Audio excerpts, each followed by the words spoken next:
Karena dalam Al-Quran, musibah, bencana, gempa dan sejenisnya tidak akan terjadi kecuali diundang. Bahasa agamanya, bahasa Qur'annya, musibah itu datang karena diundang oleh manusia. Apa penyebab datangnya musibah? Saya tidak bahas melalui ilmu teknologi, tapi saya mencoba memperjelaskannya dari Al-Quran sebagai sumber ilmu pengetahuan umat Islam. Ini tidak ada hubungan dengan geologi. Ini hanya pedoman buat orang beriman. Kalau Bapak percaya berarti Bapak termasuk orang beriman. Kalau Bapak bilang tidak ada hubungannya berarti Bapak pura-pura beriman. Apa landasannya? Silahkan buka Al-Quran, surah Al-Imran ayat 112. Setidaknya dalam Al-Quran itu didapati informasi ada 4 penyebab datangnya musibah yang menyebabkan sebab datang bencana alam ini. Undangan itu datang gara-gara apa? 1, kata Al-Quran, yakfuruna bi ayatillah. Mereka kufur terhadap ayat-ayat Allah. Mereka dustakan ayat-ayat Allah. Menurut orang Islam ada 2 ayat Allah. Ayat tertulis dan ayat tercipta. Ayat tertulis Al-Quranul Karim. Ayat tercipta lingkungan alam. Bagaimana sikap manusia khususnya bangsa Indonesia terhadap ayat-ayat Allah?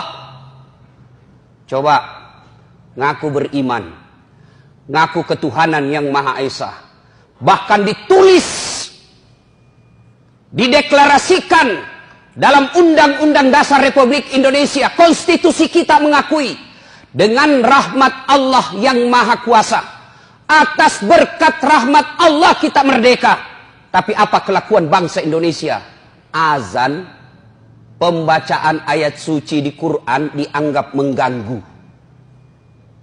Coba Al-Quran, katanya kita umat beragama, katanya kita percaya kepada Tuhan yang Maha Esa. Kok bisa-bisanya pengajian mengganggumu? Kok bisa-bisanya suara azan membuat kau risih? Gimana Allah tidak marah? Hasilnya bilang, kan ditahu itu jadwal. Namanya juga, jangan terlalu keras. Ya namanya panggilan pasti dikeras. Allahu Akbar, Allahu Akbar. Namanya panggilan pasti dikeraskan. Kalau dikecilkan, bukan namanya panggilan Pak, si bicie. Dasat, dipanggil. Dasat, dasat. Nah, itu baku bici namanya itu. Apabila kufur terhadap ayat-ayat Allah, maka itu salah satu penyebab datangnya undangan musibah. Nah, berikutnya itu ayat Quran. Kalau ayat yang tercipta, mari kita lihat perlakuan kita terhadap sumber daya alam kita. Dihabisi tanpa ada perbaikan. Saya kalau perjalanan Pak, dari Balikpapan ke Bontang, dari Balikpapan ke Sangatta, Kalimantan Timur, dari pinggir jalan kita lihat hijau. Tetapi kita naik di atas pesawat, habis gundul hutan kita. Dan anehnya siapa yang menikmati? Bukan masyarakat Indonesia. Siapa yang menikmati? Orang dari luar negeri. Gimana Allah tidak marah?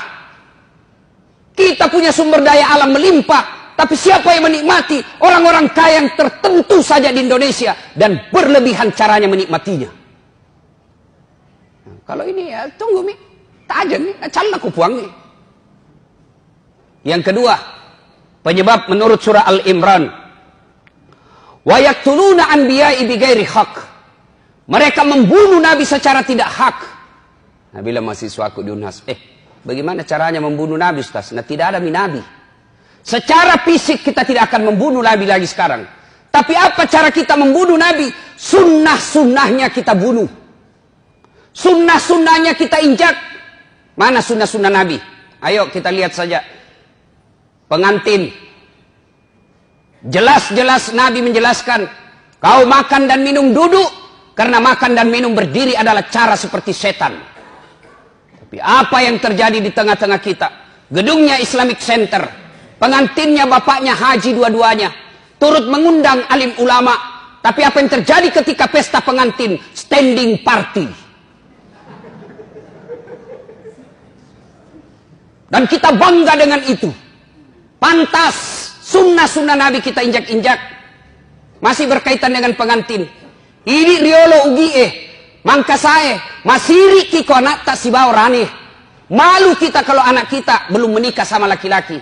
Tapi apa lihat Pak, tinggi sekolahnya bapaknya, profesor doktor bapaknya, tokoh masyarakat bapaknya.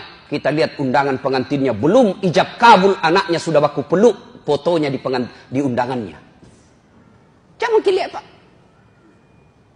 Yang mengundang tinggi sekolahnya, tokoh masyarakat, disegani, terpopuler di suatu kampung. Tapi lihat undangan pengantinnya anaknya, belum pi ijab kabul sudah baku peluk. Dikasih bodoh-bodoh sama fotografer. Ya, maju-maju kok sedikit.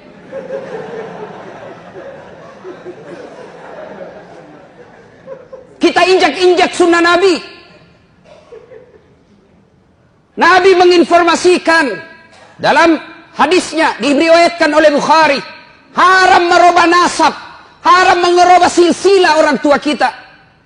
Dek nawad dingi robah sena anak natawe. Tapi apa yang terjadi? Kita sok barat-barat. Sudah menikah, istri tak langsung siapa namanya di belakangnya istri tak suaminya. Siapa ngajar ke itu? Nabi sudah jelas tidak boleh kau robah namanya bapaknya istrimu di belakang. Contoh konkret. Nama istri Naurah Siddiqiyah. Nasrun nama bapaknya. Begitu setelah menikah suaminya Das'at Latif berubah namanya Naurah Siddiqiyah Das'at Latif. Padahal tidak boleh. Kenapa? Naurah Siddiqiyah bukan anak saya tapi istri saya. Coba matan retu sikolana. Tinggi jabatannya, tapi begitu sudah menikah, namanya istrinya naganti. Apa pernah kita dengar Rasulullah mengganti nama istrinya Khadijah Muhammad? Tidak, Khadijah tetap disebut Khadijah binti Khuwailid, Aisyah binti Abu Bakar Siddiq. Sunnah-sunnah Nabi kita injak-injak. Kalau ada yang tidak melaksanakan sunnah, atau ada orang yang melaksanakan sunnah, kita anggap kampungan. Kita lihat saudara kita yang agak naik-naik celananya sedikit, dibilang apa? Banjiri kapang. Ada saudara kita memelihara jenggotnya karena cintanya kepada sunnah, apa dia bilang? Dede lewat-lewat na soalim. Apabila sunnah-sunnah Nabi kita injak-injak, tunggu azab Allah akan datang. Wa yaqtuluna anbiya'i bighairi haq. Yang ketiga, yang akan menyebabkan turunnya bencana alam. Wa kanu yaqtadun. Mereka telah melampaui batas.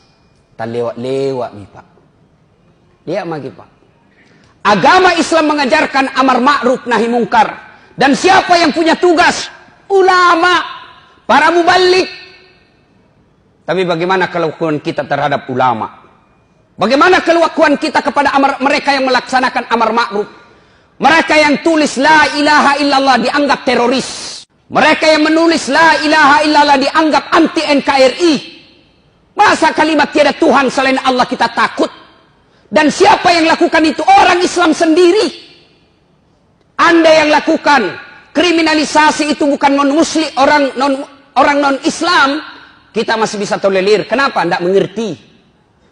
Islam sendiri salatnya selalu mengucapkan la ilaha illallah, tapi takut dengan kalimat Allah, takut kalimat tauhid. Gimana caranya? Disebut tak lewat-lewat. Mana ada kasihan itu ulama pegang senjata? Mana ada itu ulama mengajarkan rongrong NKRI? Yang justru kita teror adalah yang mengajarkan amar ma'ruf nahi mungkar. Tapi para koruptor. Coba kita lihat kelakuan negara terhadap koruptor. Saudi Arabia, koruptornya pancung, potong tangannya, potong kepalanya. Di Indonesia apa yang terjadi? Koruptor, potong masa tahanan. Ini kan keterlaluan namanya. Tak lewat-lewat mako. Marah Allah. Dan yang keempat, penyebab turunnya musibah di muka bumi ini, kata Allah menurut Al-Imran ayat 112. Dzalika bima adzau. Mereka berbuat zalim secara terang-terangan.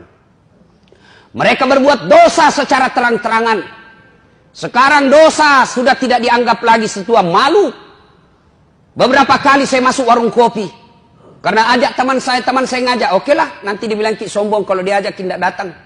Saya datang, miris hati saya. Kok ada Bugis Makassar, budaya kita siri, budaya kita Matandre siri. Kok ada perempuan tidak malu-malunya merokok di depan umum. Yang membuat saya miris, merokok di depan umum karena dia pakai jilbab.